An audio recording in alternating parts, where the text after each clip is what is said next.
Le Red Bull Home Ground 2025 commence ce jeudi 13 novembre. Et si t'es intéressé par les VCT, je pense que c'est LE tournoi de la off-season que tu veux pas rater. C'est le premier vrai event depuis le mercato et on va enfin pouvoir voir les nouveaux rosters en action. Je te parle de tout ça dès maintenant.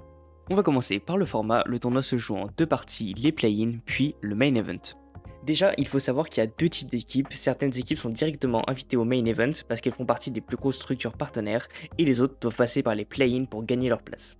Dans les équipes à surveiller, il y a 7 directement dans le main event, donc on a Fnatic avec Chronicle en moins et VKH pour le remplacer, Sentinel qui dévoile son tout nouveau roster pour la deuxième fois, puis G2, T1, NRG et Zeta, dont on va totalement découvrir les rosters.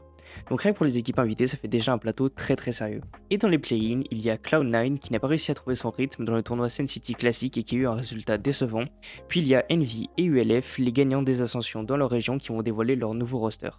Les play-in commencent le 13 novembre, il y a plusieurs groupes de 4 équipes, chaque groupe joue un round robin, ça veut dire que tout le monde affronte tout le monde une seule fois, et tous les matchs sont en B1, donc pas le droit à l'erreur. A la fin, seulement les premiers de chaque groupe passent. Ces équipes se retrouvent dans un petit bracket à élimination directe, toujours en B1, les deux équipes qui gagnent accèdent au main event. Le main event sera du 14 au 16 novembre, ici on aura les 8 équipes au total, donc les équipes invitées directement, plus les deux qui ont survécu au play-in, et cette partie se joue en double élimination, les premiers matchs du winner et du loser se jouent en BO1, les finales de l'upper bracket et du lower bracket se passent en BO3 et la grande finale se joue en BO5. Bref, si vous voulez comprendre la future méta et sentir qui va dominer en début de saison, je vous conseille vraiment de regarder ce tournoi.